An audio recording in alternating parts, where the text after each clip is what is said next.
Welcome, everyone. Good evening, 770. Buenas tardes a todos. Welcome to our first general membership meeting of 2025. Bienvenidos a nuestra primera junta del 2025. Before we begin, this meeting is going to be translated into Spanish. And so for everybody joining us over Zoom, folks should select and tap the little globe button at the bottom of your screen where you will have the opportunity to choose your language. This is going to be necessary for both English speakers and Spanish speakers so that you get the right language in your translation. So para todos los que ocupen, todos los participantes deberían de oprimir el icono de abajo que es como un globo, como un mundito, para seleccionar su lenguaje. Así es como vamos a traducir la reunión de hoy día. Todos van a tener que oprimir y escoger inglés o español, el lenguaje que van a querer para esta reunión. So once again, welcome everyone to 2025's first general membership meeting for 770. My name is Maricruz Esenya. I'm the organizing director for Local 770. Kathy Finn, our president for 770, and Danny Garcia, our secretary treasurer, are actually traveling back from Sacramento today and will not be joining us. So tonight's meeting is going to be run by a combination of our directors, deputy directors, and our executive board member, Erica Benson. We will be taking questions during the meeting and hoping to get through all of those questions. In order to get your questions answered, please go ahead and select the Q&A option at the bottom of your screen.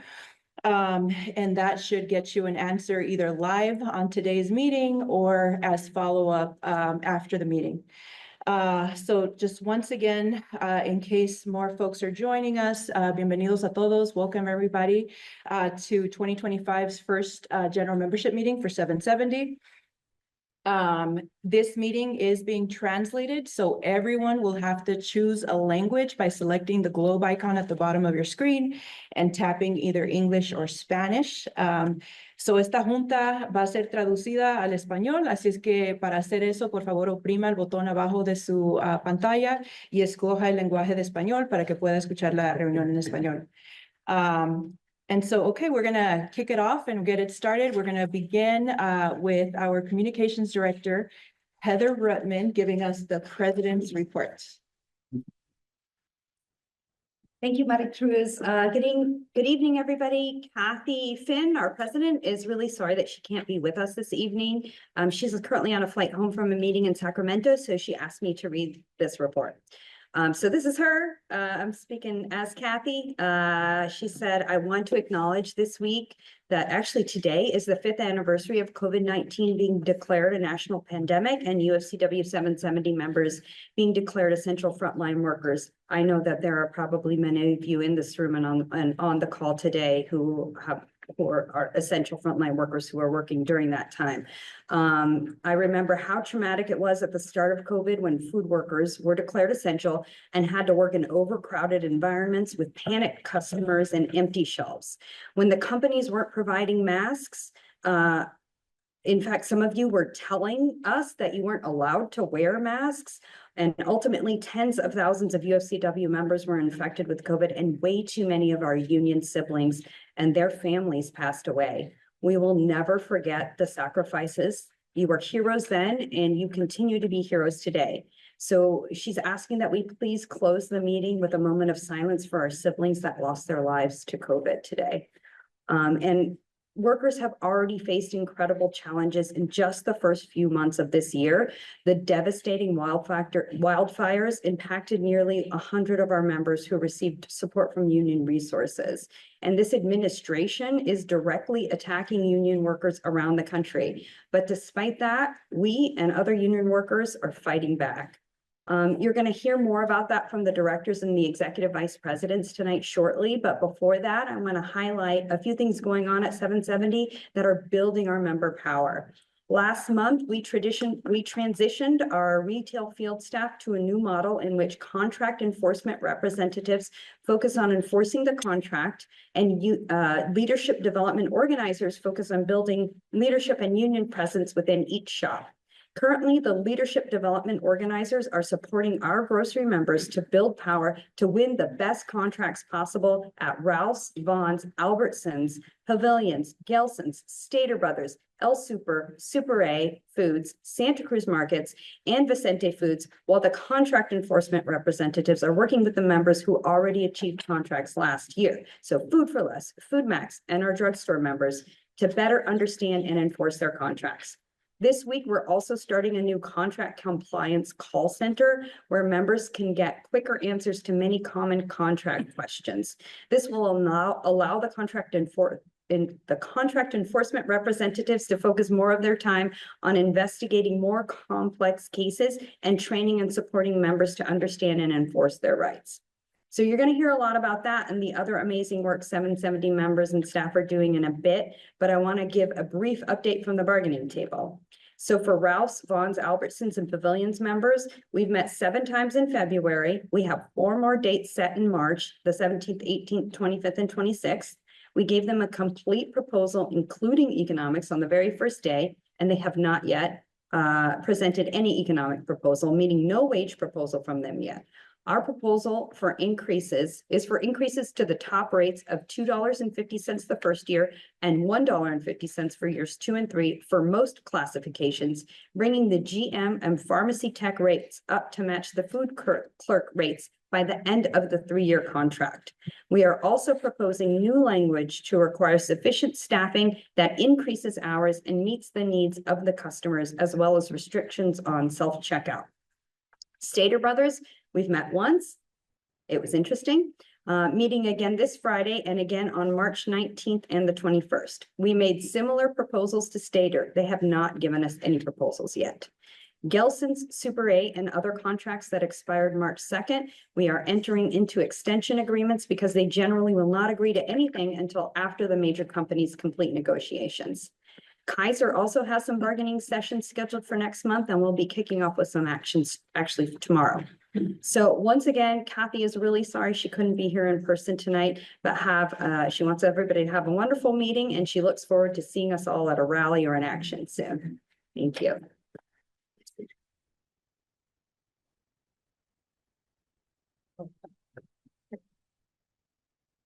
All right, well, thank you, Heather, for delivering Kathy's report. We're actually going to go ahead and get started with some of the departmental reports, and we're first going to have Isabel give us a rundown of our political and legislative updates.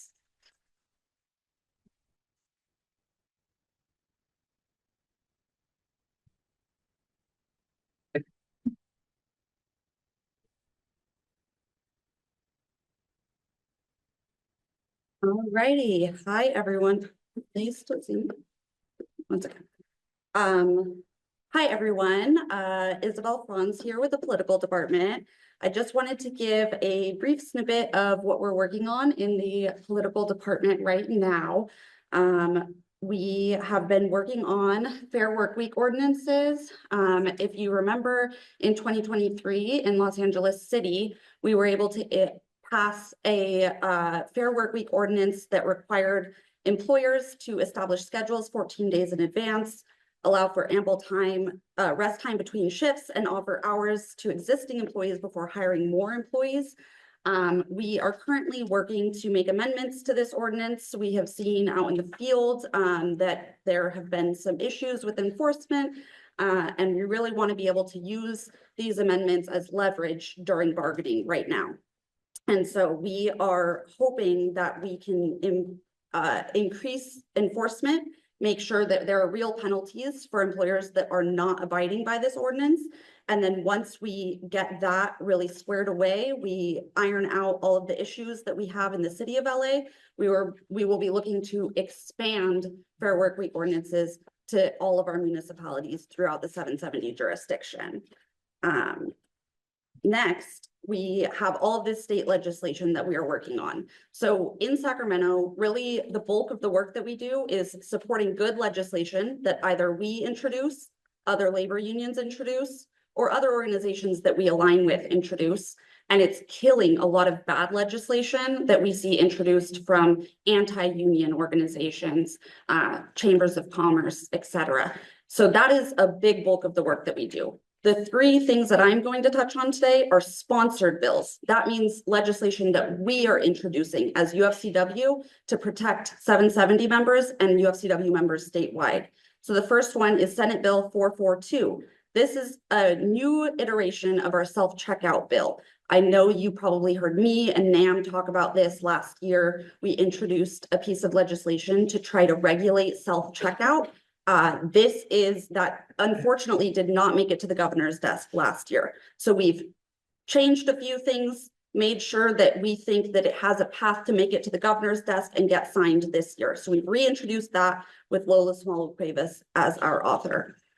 We also have Assembly Bill 446 from Chris Ward. This is about surveillance pricing. So I'm sure that many of you have heard that there is a push to have facial recognition put into stores, to have dynamic pricing, to have prices be able to change either throughout the day based on how many people are coming and going through the store, or even in the more egregious sense, when people are coming in based on demographic, being able to change the prices that are showing up. And you see this all the time already when you log on and try to purchase things online. If you search for it multiple times, etc., sometimes the prices go up. So this is a bill to outlaw that practice in-person stores in California. So we're trying to get ahead of this, be proactive, and make sure that if electronic price tags come in, they're not also coming with dynamic pricing and having prices shift throughout the day.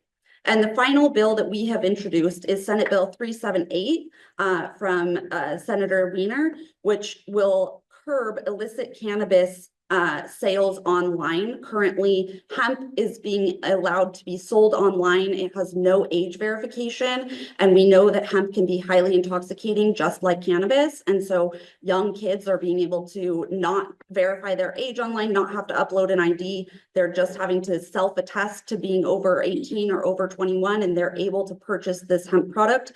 And then their parents come home and they're highly intoxicated. So we are hoping to change that and crack down on that and really force folks to have to go into a union cannabis shop and purchase there. So those are the three bills that we will be sponsoring this year. And then finally, I want to close with just, we have a big year ahead. We are gearing up for the 2026 midterms. We know that we need to win some congressional seats in 2026. We have a governor's race in the state of California. We have a mayor's race in many of our local cities. And so we just have a lot of work ahead. We have legislative fights, as you heard, on the local level and the state level. And so we are hoping that you all will lean in, help us out with the work that we have. And we really need members' voices to be heard in all of these arenas. And so the first thing that I will pitch is that Lobby Day is on May 20th this year. It's a little earlier. If some of you came last year, it was in July. This year it's going to be in May. So those bills that I just talked about, those will be the bills that we'll be lobbying on. It's a really great opportunity to come see the legislative process, be involved, and make sure that your voices are heard in Sacramento. So please let me know if you're interested in attending. And I will close with just a few photos from last year's Lobby Day, as well as some local advocacy opportunities that folks had meeting with congressional members and or in City Hall. So that is all I have. Thank you, everyone, so much. Next will be our report from Ron for our Kaiser division.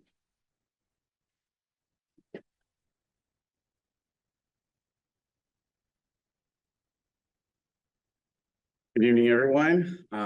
Here to give the Kaiser division report. So since last year, we're starting this year again with full of action. As we hear, this year's going to be super busy for everyone, alongside with our retail brothers and sisters and siblings. So since December, we're continuously engaging our members, Mercedes Medrano, Jackie Gitmed, Hetty Steinman, and Marquise Jackson, as well as myself and our whole Kaiser team. We're out there having our members very engaged in building our contract action teams. This year, we have a contract that we're going to be negotiating, as they were mentioning earlier.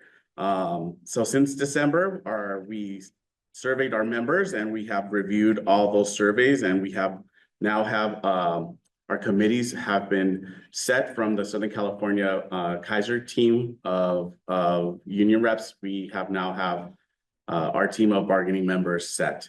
And so we will be now setting up the dates that have been set for the clinical lab scientist, the pharmacy, the current, and as well as national bargaining. Coming up on March 25th, all those bargaining members will be sent to interest-based problem-solving training, which includes labor and management, as well as our bargaining team members, which is a good way for us to kind of be trained to see how we'll be working together in bargaining.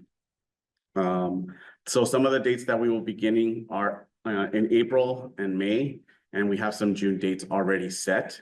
And so we're looking forward to making sure we make progress with our contracts. When it comes to national bargaining will be in May through August. And we encourage our members to be checking our website and making sure that they're looking at their emails and as well as their text messages to making sure that they're receiving all the information. As soon as we get it, we'll be sending it out as well. But there is, like earlier mentioned, there is an upcoming activity coming up. Tomorrow specifically, we're expecting all our members to be wearing their sticker or button.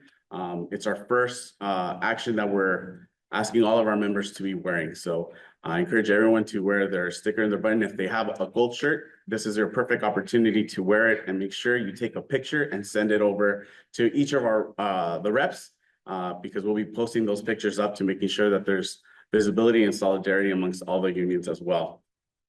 And moving forward, every Tuesday, if possible, if you have a gold shirt, to make sure you wear them on Tuesdays, as Solidarity Tuesdays is a big important day for all unions to be wearing their colors. And so very, very important to be wearing your shirt. But this last month, we had our Alliance Leadership Conference. We spent 3 days informing our members and preparing them on what's going to be coming up on negotiations. And it was a great opportunity for some of our stewards and delegates to meet a lot of the Kaiser leadership and understand the process of the labor management partnership. But it was a good opportunity for them to see and get information of how we're going to be doing bargaining. But one of those days we had a solidarity rally where all the different unions got to wear their union colors and we rallied together and chanted, and it was a great opportunity. And I'm sure if you go to our website, you'll be able to see all the different pictures of that specific rally. And more great news this last week, Southern California Kaiser UFCW Alliance members received the highest PSP bonus that was negotiated. So it's a great job for 2024, the work that they did.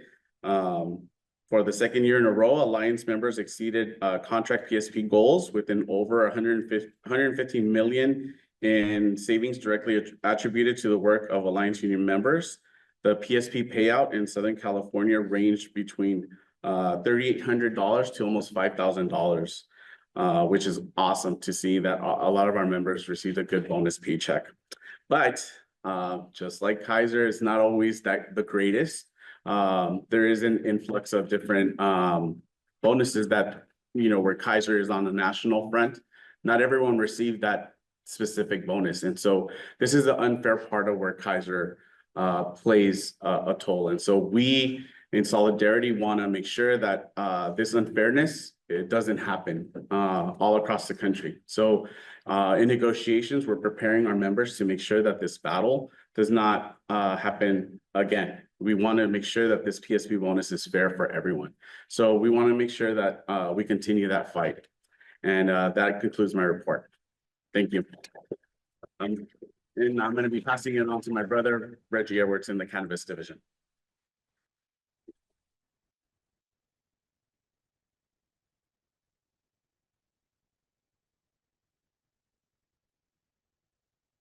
Hi, everybody. I'm Reggie Edwards. I'm here to give the cannabis report for Local 770.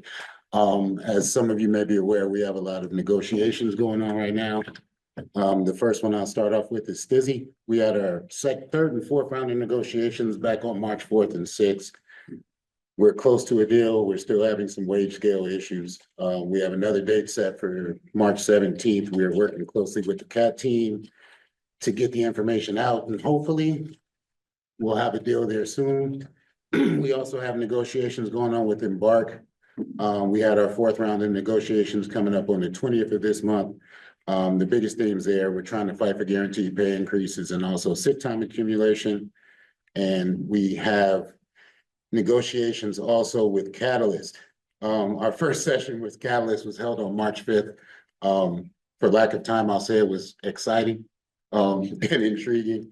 We are working with the CAT team there. We did happen to exchange proposals. We are millenniums apart on where we should be, but we're keeping our fingers crossed and working hard. It's probably going to be a prolonged fight, but we're here for it.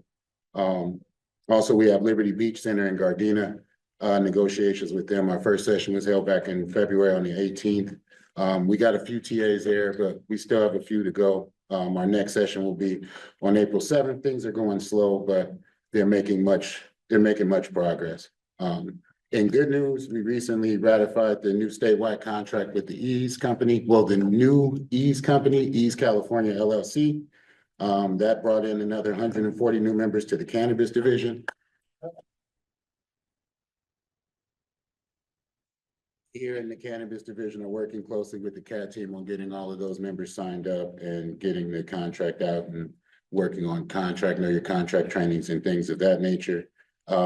Last but not least, we have external organizing going on. As you're aware, we recently added another Stizzy company, Stizzy up in Ventura. So we got that company. They were recognized. We got the card check done. The company recognized all the workers and accept the card check. So we got one more store, another 7 workers. And as I always say, cannabis division, we're small, but we're mighty. And with that, I will pass it on to Mr. O'Malley, who will give the bargaining update.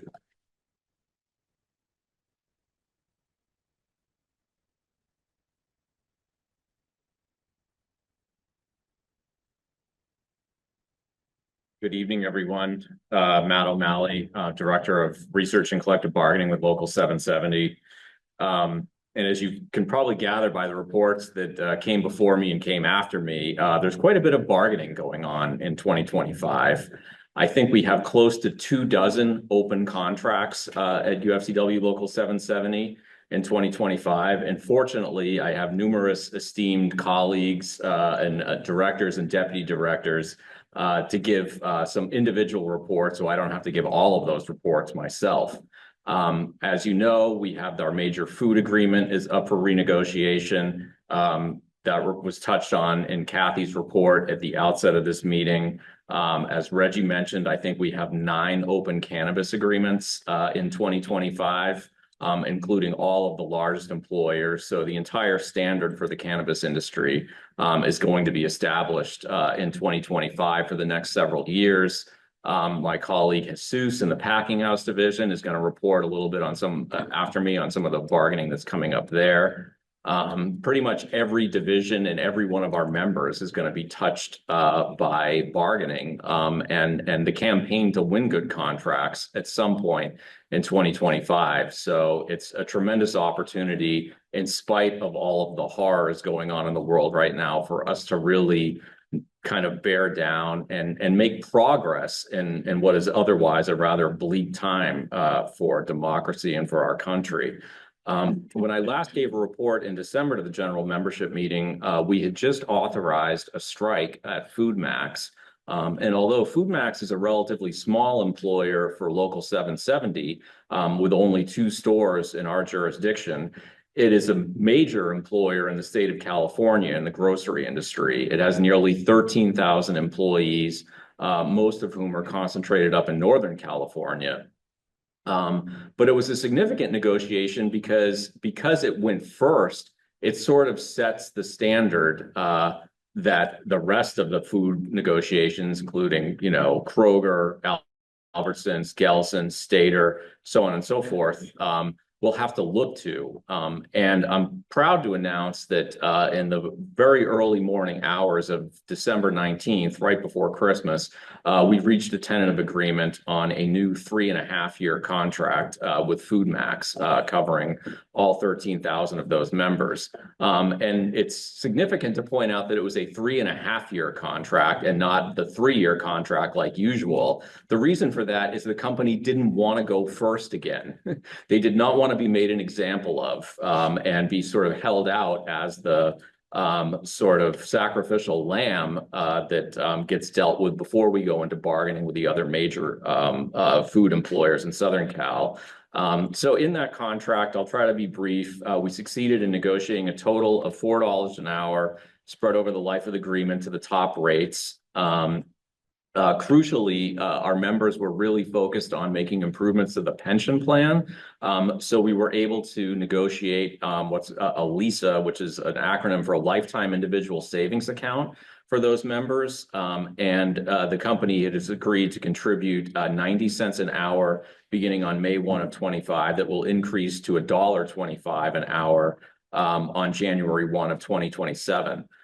We also succeeded in reducing the length of service to qualify for longevity holidays from 25 years of service to 20 years of service, since that is a workforce that, many of whom were kind of caught in that middle between having more than 20 years but less than 25 years. We were able to extend those longevity holidays, 3 of them per year, for the majority of our members, actually, by just making that small move. We added shop steward language and brought both the sick leave and bereavement policies into line with California law. And then significantly, the Northern Californias, this was the last thing that was settled at the bargaining table before actually after the strike deadline had passed around 2 a.m. on the morning of December 19th. They won Sunday premium pay, which was huge because it's actually a benefit that our members in Southern California already enjoy, but all of those members up in Northern California did not have it. And that was the proverbial hill that we were prepared to die on had we not reached an agreement. But that's just a quick summary of the bargaining that's going on around our union in 2025. This is a year where we can really set the standard and ensure that the next several years our members will have good union jobs with sustainable living wages and benefits. So with that, I will pass the baton to my colleague, Jesus Ramos, who will report on the Packing House Division. Thanks, everyone, and good night.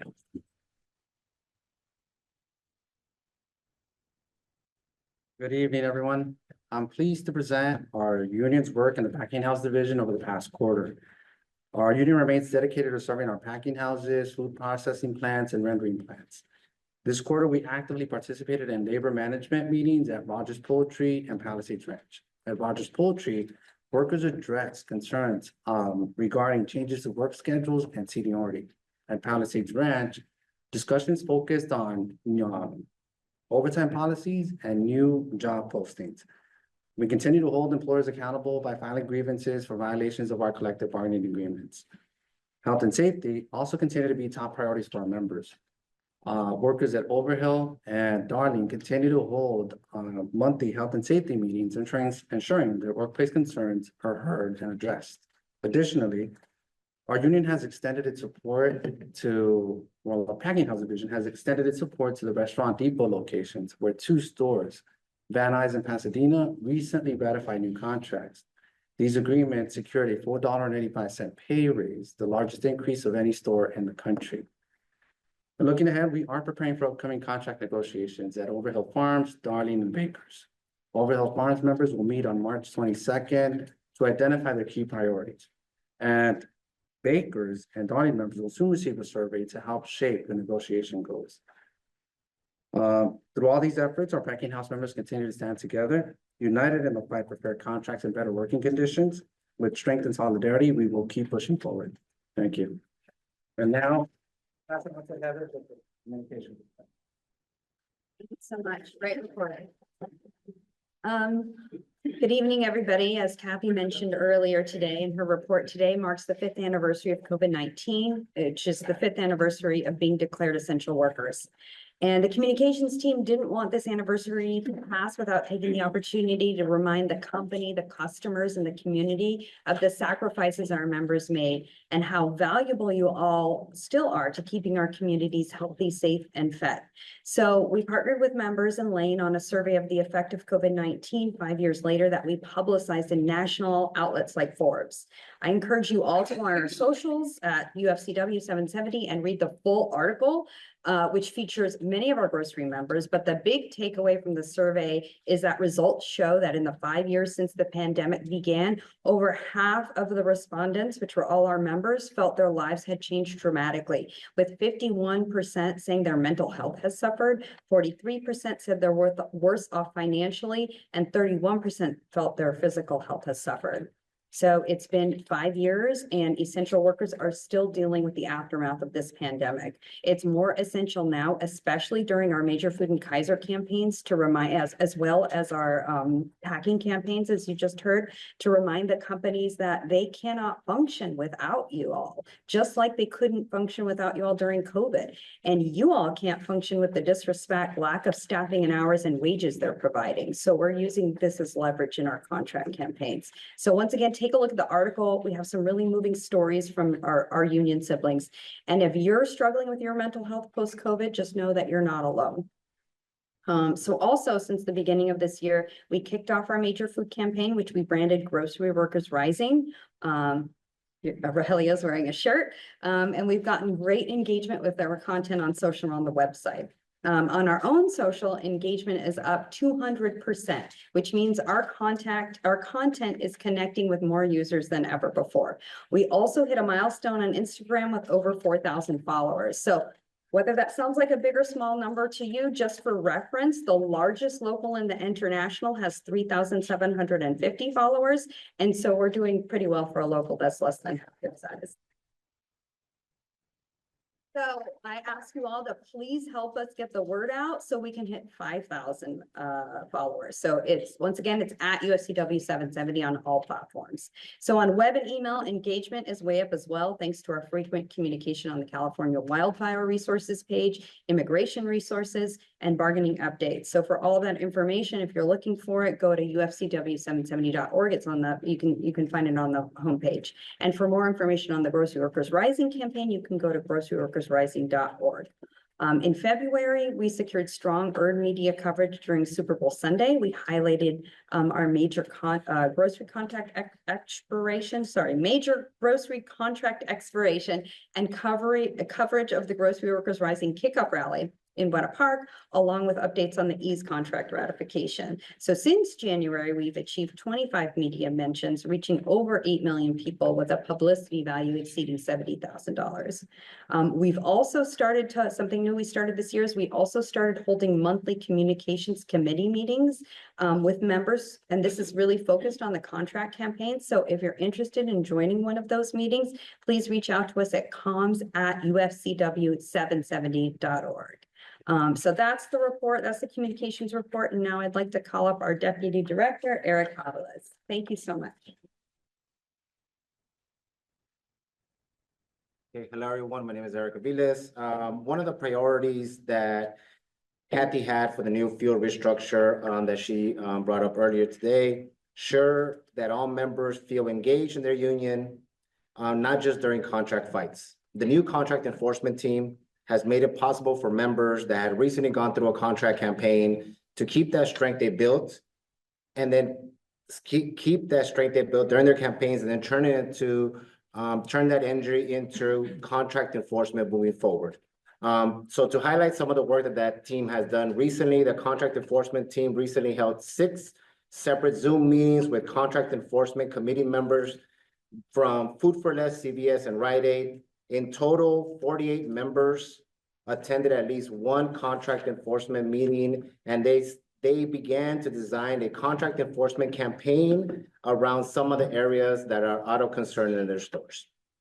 Okay, that is my report for today. I turn it over to Mary Cruz.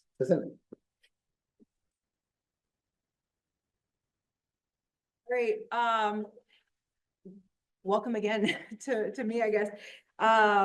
Yes, it was, I wasn't expecting to come back as quickly, but, so I'll be giving an update on our organizing that's been happening. So Eric covered that while our contract enforcement team has really been focusing on making sure that all of the folks that have recently gone through contract fights are keeping up that strength and making sure that, you know, we don't just go away for the next 3 years and then come back and try to rebuild after, you know, when the next contract comes. This time around, it's the first time that all of our members are being engaged, whether it's through fighting for a contract to make improvements in existing contracts, or like fighting to keep the enforcement of a contract that's recently won. So it's huge for our local to have shifted in that direction so quickly. And I want to just go into what's happening with like the leadership development organizing side of things, right? The contract enforcers are making sure that folks are learning about their contracts and being able to enforce them. And on the organizing side, all of our new organizers are out there building strength with their shop stewards, with their contract action team members, and with other leaders in the grocery stores to make sure that they are successful during this contract fight. I want to say that in 2025, we're actually seeing over 150,000 grocery workers engaged in a contract fight. And so whether it's in New Mexico, Nevada, Colorado, Washington, Oregon, or here in California, there are grocery workers that are out there fighting to make improvements. 50,000 of those are here in California, in Southern California alone. That doesn't even include Northern California. So like here in Southern California, we've got 50,000 of those workers that are fighting to make improvements. We're actually taking some of the energy from the end of last year, right? At the end of last year, grocery workers were able to stop a merger that everyone thought was a done deal. So it was through the testimony of our members at the FTC, going up to talk to the media, government officials and everything, that members were able to fight that and stop it. Recently, we also saw that the effect was so wide of what members were able to accomplish that Rodney McMullen is being asked to retire, right? The CEO of Albertsons and Vons is also leaving. This is something that is historic and never been seen before. And so our members, right, along with grocery workers across the country, are making waves and are entering this year in a position of power, despite all the craziness that's happening in whether it's in this state or in the country. So as we take that energy, I want to just highlight that the week that bargaining started here in Southern California, workers out in Colorado were actually on strike. And at the same time that workers in Colorado were on strike, workers here in Southern California were starting their delegations, turning in petitions to management, demanding that management reply, right, to their bargaining demands and give a fair contract. And so again, there's all this activity that was happening in Colorado, delegations were starting here, bargaining started. And so the energy has just been exciting, right? Like there's been so much activity over the last 5-6 weeks. That's how long you all have been out there with this new model, 5 to 6 weeks. During these last 5 to 6 weeks, the contract action team members, the stewards, along with the leadership development organizers, have been able to get over 60% of grocery workers to sign petitions and to demand these rights from management. That's over 10,000 workers that have signed a petition and have started to engage in actions. And so that's huge. And round of applause to yourself for all of that work. 3 years ago, the campaign that we saw 3 years ago saw 31 delegations happen. This year, again, in those 5 to 6 weeks, it's been more than double that activity in these stores, with delegations of not just 1 or 2 people, but like 5 to 20 workers going together to demand that management deliver this message to the higher ups. And we know that it's getting to the higher ups because of the changes that we're seeing at the table. We're seeing management come to bargaining in a more like in a position that we haven't seen them before, right? Like they're coming to the table and they're hearing from a much bigger bargaining committee. This time around, we also have the biggest bargaining committee that we've had ever, with more locals engaging their members at the table. And so Well, so we're seeing that there is more activity in the stores. There are more workers signing on to petitions. There's just so much happening in this contract fight that, everything that we did prepping up to this, right? We talked at the regional leader meetings about how other workers have done this before, right? UPS workers did their practice strikes in order to get the contracts that they got. Hotel workers, in order to get those $10 an hour, did almost a year-long, strikes at different hotels, right? Different areas, not all at the same time, just, not trying to scare anyone off, but they had a year-long activity that was happening at these places. And so this level of engagement that we're seeing this time around at 770 is important, and it's making like historic changes that we're going to see for years to come, right? There are, as Heather mentioned in Kathy's report, more bargaining dates coming up in the month of March. And so it's important that this activity keep going. We have more things coming up in the future where we're going to have opportunities to engage customers and show that customers stand with grocery workers and that they're tired of these conditions as much as workers are. And so I encourage folks, I think we're going to bring this up again, but I encourage folks, there's going to be a webinar for all Southern California grocery workers this Thursday. The webinar is happening at 9 a.m. and 6:30 p.m. I think if possible, we'll add a registration link to the chat so that people can register. But this is going to include all Southern California locals that are fighting together in this coordination for bargaining. Again, the webinar is happening 9 a.m. and 6:30 p.m. Anyone that has detailed questions about what's happening in bargaining should join that. We'll talk about what's happening at the table, but then we'll also talk about sort of the next steps and how we're going to keep this pressure up. And yeah, that sort of concludes the organizing report for what's happening in our internal membership.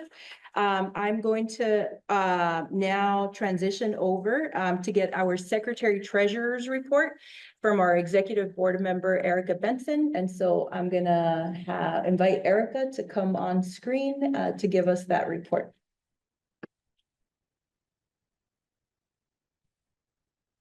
Hi, good evening, everyone.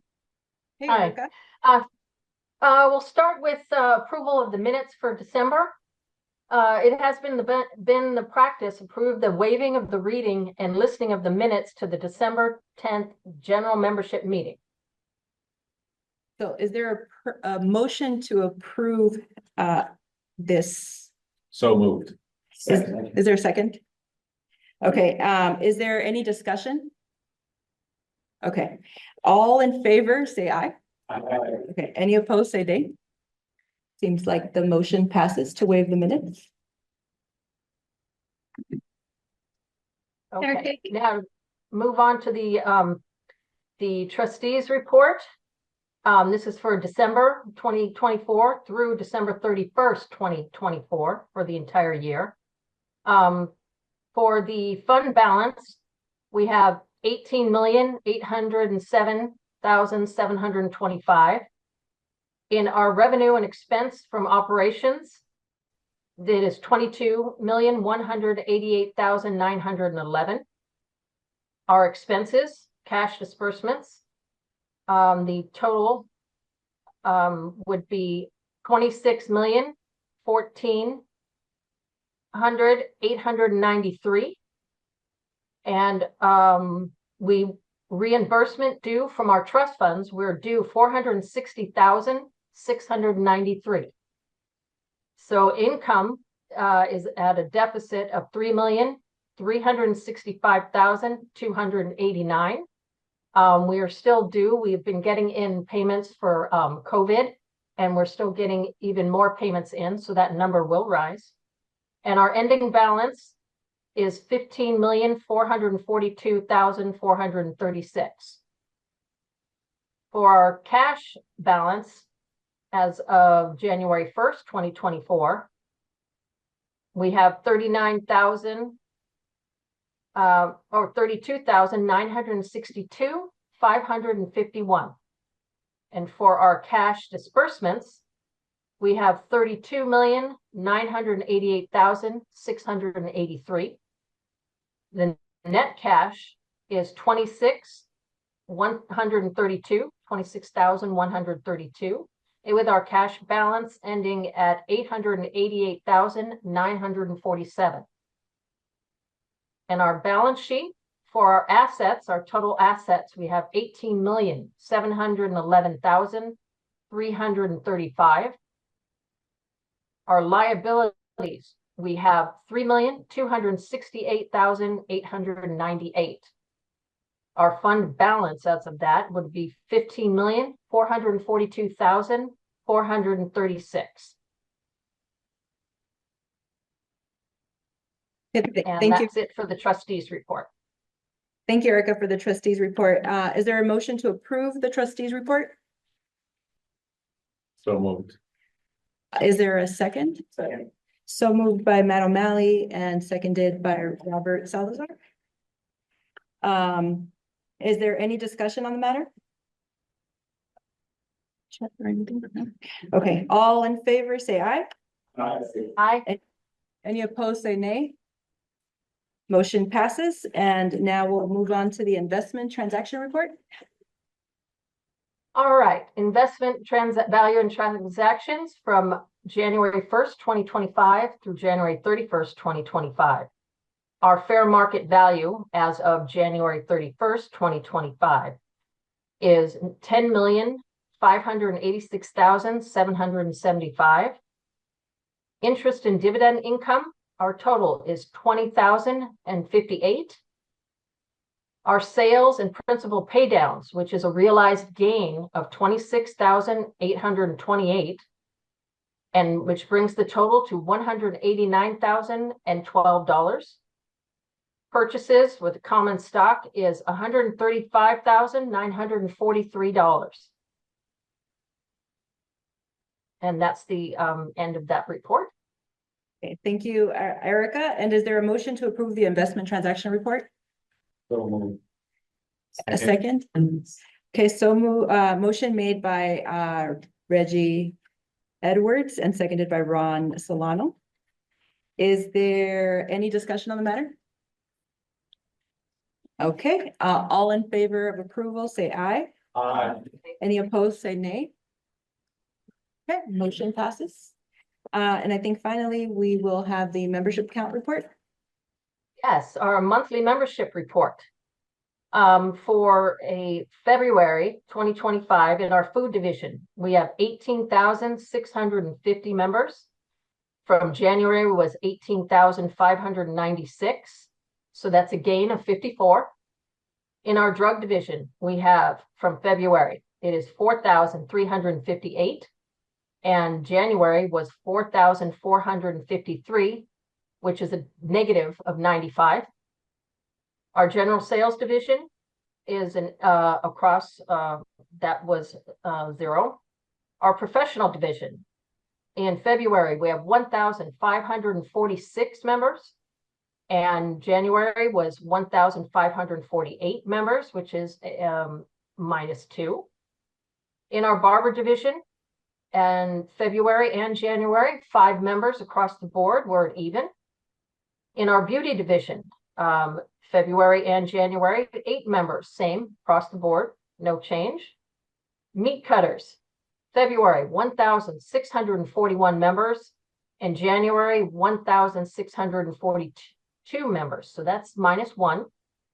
In our meat packing division, we have 443 members for February and 436 members in January. So that's added 7 members. In cannabis, February was 360.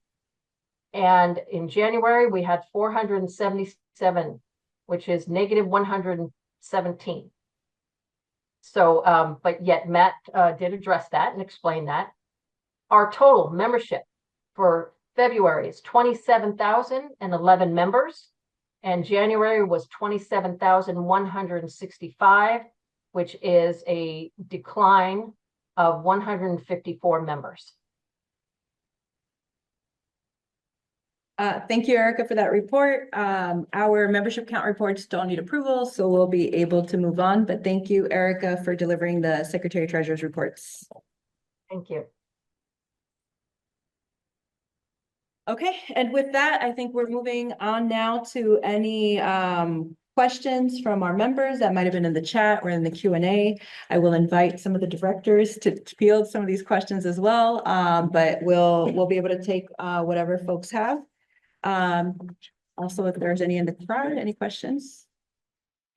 Okay, so we've got some questions that have been answered live. And so some of them, I think there is a question that's left to be answered from Benjamin Bloom around what's the objective? Is it equal wages across departments or grocery wages higher than GM? And so, you know, what we'll say is we saw this in our recent Food for Less contract. The objective really is to get everybody to higher wages, right? Make sure that these top rates are higher. And to make sure that we're closing the gap between folks who are more recent hires and folks who were hired before 2003. The companies have been for a long time using that to divide people, keep them from joining together. And so one of the goals of these new wage proposals is to make sure that more people are reaching the top and getting closer to those food clerk rates. So we want everyone to rise together and get to those top rates. All those questions, that none of them have been answered. Oh, okay, perfect. And there was a question then from Matthew Bryce.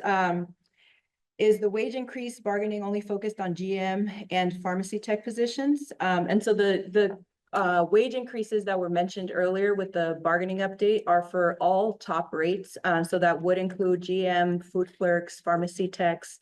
There's also a proposal to increase the top rate for the courtesy clerks, to make sure that courtesy clerks, I'm not sure that this one was mentioned, but to make sure that courtesy clerks are $1.50 above minimum wage when they get to their top rate.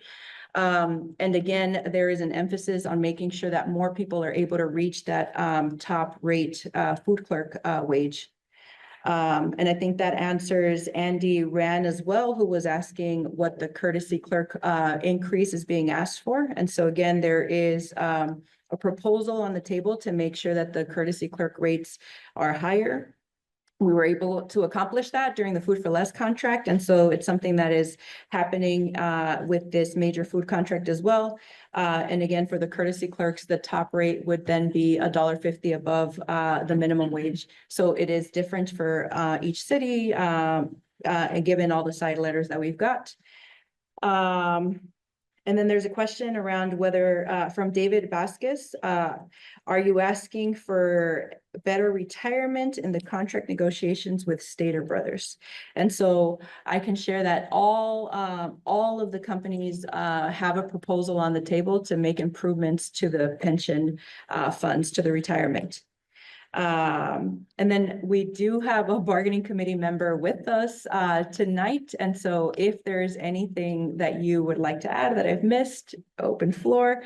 Otherwise, you're good. Otherwise, I think that those are the questions that we've got about bargaining around wages and what's being proposed. It seems like there's one more. I will also make another plug for the meeting that is happening, the webinar that is happening on Thursday, to get just general updates for all of Southern California and what's happening in bargaining. And again, those meetings are happening on Thursday, 9 a.m. and 6:30 p.m. We've got a question from Amy Balkwell. Gelson's needs a representative at the bargaining table. Will there be one? And so, yes, all of our bargaining that's been happening recently, make sure that there are bargaining committee members that are workers that are from these stores. And so when Gelson's begins bargaining, there will be a Gelson's bargaining committee made up of workers. And then we've got a couple of other, like a statement around getting more buttons from Matt Plotkin. And so buttons have arrived and everyone will be receiving buttons shortly. So keep an eye out for that. And again, just a reminder for all of our grocery workers, members that are out there, this webinar that is happening on Thursday will have a lot of updates about the specifics of each of the bargainings that are taking place right now. And as a reminder, some of the bargaining, like for Gelson's, for example, usually tends to follow the major food contract, because those are the ones that sort of we set the standard with the big employers and then have the others follow through the pressure that you all build in the stores. And so your petitions, your delegations and everything else continue to be really important, because even though the major negotiations focus is on the big guys right now, it's coming right after for the other companies, but they're only going to let up as much as they feel they have to, right? And we're actually we're getting a taste of that at Stater Brothers, where for the first time ever, Stater Brothers is being more antagonistic and not, following what they've done in the past, where they sort of go along with what Major Food does. And so all members should be ready to fight, because none of these companies are wanting to give up money or any of their profit, right? So we want to make sure that everyone is ready, that these contract action teams are built, and that these delegations are ones where workers are actually the ones that are showing that strength, so that the companies can get the message through their head that workers will take action to get a fair contract this year. Are there any other questions? There's a comment from Matthew Bryce. Thank you for fighting for us 770. And Matthew, I will say, the days of you sending representatives to the bargaining table and someone else fighting for you are gone, right? We know that workers now are fighting for themselves, and that's true here at 770. And so it's your coworkers, right? It's your bargaining committee, it's your contract action teams that are at those tables fighting with you. I'm seeing one other question. Sorry, I didn't catch the last question. Say again? Yeah, I think that was a Kaiser question because it was about clinical lab scientists, but I didn't see the second half of it.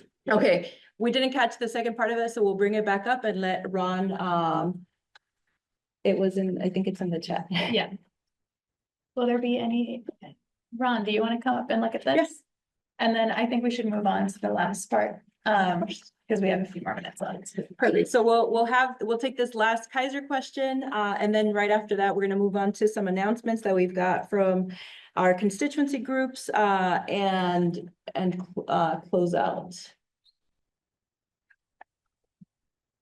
So the question was in regards to the differentials for the clinical lab scientists. And so some of those survey questions that came up, we're bringing up proposals. So the proposals haven't gone out yet.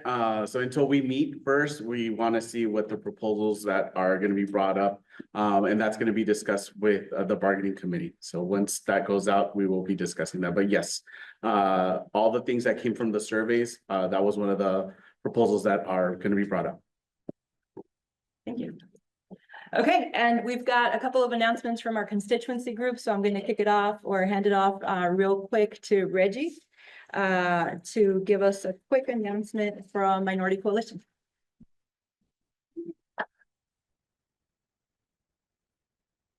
Part two kind. I'm Reggie, cannabis rep and also co-chairman of the UFCW 770 Minority Coalition. Just before I start, if there's any Minority Coalition members present in the chat room, just type in, hey, let us know you're here. We got a couple of events. Actually, we got a lot of events coming up.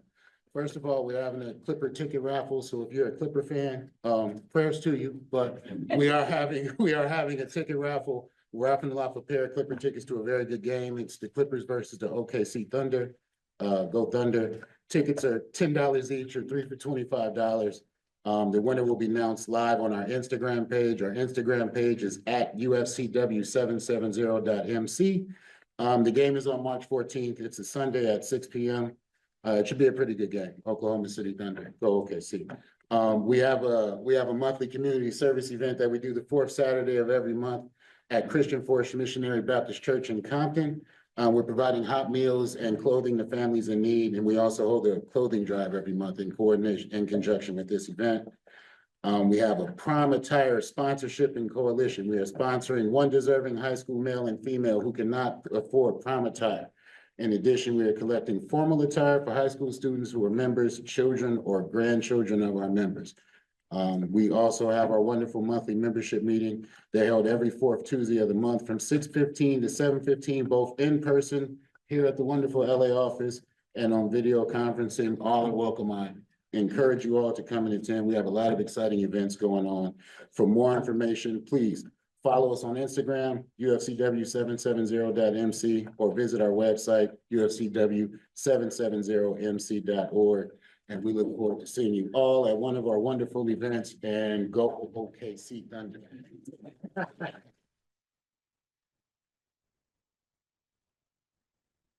Thank you. Yeah, no, thank you, Reggie. And so now we have an announcement around some Know Your Rights trainings that are coming up in response to the attacks on the immigrant community. And so we'll have Mario tell us a little bit more about that. Cool. Well, thank you. And, obviously the best for last, to end the meeting. Good evening, everybody. My name is Mario Gonzalez. I'm an organizer with UFCW Local 770. And as the labor union, just kind of bringing it back home, it is our responsibility to take charge and protect our members, our families and our loved ones. Right now, our communities are under attack and being targeted by this current administration. You probably know someone personally, like myself as well, as a DACA recipient who is being affected by this. All these unlawful ICE raids and immigration raids that are going on in our community, or have seen, through social media and the news, all these unlawful arrests. This is a critical time for us to come together, support each other, and to ensure that we are all informed and best prepared. That's why we are partnering with CHILA, the Coalition for Humane Immigrant Rights, to host Immigration Know Your Rights workshops. These workshops are essential to ensure that you, your loved ones, and your coworkers are equipped with the knowledge to protect your rights and your families and our members. CHILA was founded in 1986 and has been leading a force in advancing the human and civil rights for immigrants and refugees across Los Angeles. So why is this important? Many of us have families, or like myself, as a DACA recipient, who are currently and directly impacted by these immigration issues. And as a union, it's crucial that we stand together to protect one another. We need to inform ourselves of our rights. It's our first line of our defense, just like we know our rights, through our stewards and our contract campaigns. So what will you learn? You'll learn your legal rights in immigration-related situations, how to best prepare and protect yourselves and your loved ones and your members, and a chance to ask questions to our expert CHILA members who will be providing these workshops. We're gonna have 4 series of workshops. We're gonna have 2 in English and 2 in Spanish. On Friday, March 28th at 10 a.m. and 6 p.m. is gonna be the English sessions held here at the LA office. Again, that's March 28th, 10 a.m. and 6 p.m. The Spanish sessions, which are only gonna be held in Spanish, are going to be on Wednesday, March 26th at 10 a.m. and 6 p.m. We're going to have a separate meeting for our super members on April 4th, and that's going to be done in collaboration with our local union sisters, 324, 1428, 1167, and as well with CHILA. If you can attend in person, we will have a Zoom option for you guys as well. I believe we also have a Zoom link that we could drop on the chats, and we will also distribute this information via text messages and email. But again, I think this is as important as our contract campaigns are. It is also important to protect our members and our family ones are being directly impacted by this administration. Thank you.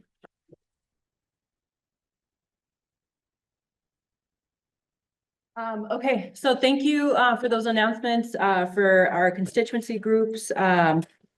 If we didn't get to your question in the chat or anything like that, or it wasn't answered live, there will be follow-up with your organizers to make sure that you get your questions answered. And we started the meeting by remembering that we are like at the 5th year anniversary of COVID-19 and just the damage that did to our members. And so we do want to end this meeting with a moment of silence to recognize the members that we lost and our family members that we lost during this time.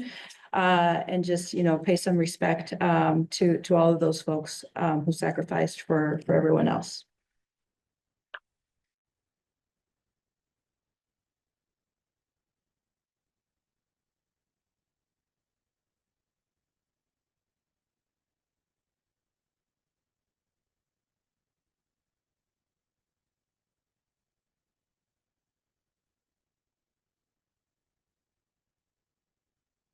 Thank you, everyone. That concludes our first general membership meeting for 2025. And see everyone soon. Thank you.